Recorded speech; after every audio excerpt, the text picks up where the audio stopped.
I've got a slew of Alpine Type R subwoofers in a few different variations, 12s, 15s. The old school style, like this, is SWR 1241. The rib surround that we probably have all seen the most is the SWR 1242. I can't seem to find the release year of the first style, but the rib surround one was 2005. They each have a similar motor, 2-inch voice coils, and space spiders. They're pretty close, but they're a little bit different, and I want to talk about some of those differences. Now, my 15s up there are in perfect shape, but the 12s are actually very blown, which is great because I get to see on the inside and check out some of the differences. Starting with the SWR 1241, weighs in at 18.2 pounds, 42 weighs in at 20.4 pounds.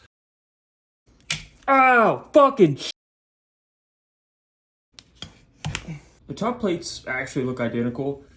The 1242 just has this extra meat on the bottom for looks. That's probably where some of the weight comes in, and the basket is meatier. As I said, they both have 2-inch voice coils, but the SWR 1242 is beefier. It's a little bit thicker and a little bit longer.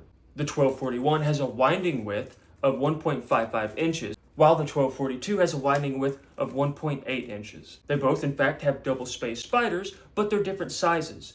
1241 has a 7 3/8 inch paired with a 6 7/8, so a little bit different, kind of hard to find, while the 42 has just two 8-inch spiders, right? A little bit simpler if you're trying to find parts. Now the 15s I have up there are almost identical. They both have 2.5-inch voice coils with a 750 RMS rating compared to these at 350.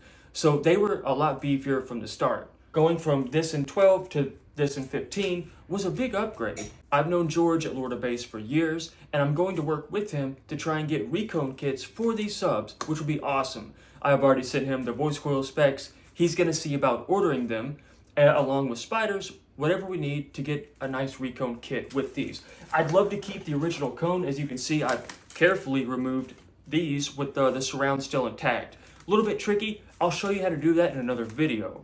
Somebody out there sells recone kits with like an aftermarket cone, but it just loses what it's got, right? Without that cone, it needs it. I mean, it looks cool. So if you're like a lot of bass heads and have some blown Type R12s laying around and you want to rebuild them, stay tuned, because at some point in the future, I will have videos with a parts list and a link to Lord of Bass's site on how to rebuild these. Shouldn't be too hard.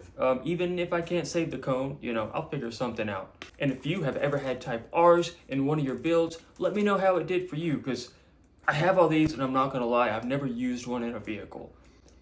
I don't know, the situation has just not arose. But I am going to do some tests with these, and pretty soon I'll be doing some port scores with the 15s here in the bang room. So that'll be pretty cool. Look forward to it, and thanks for watching.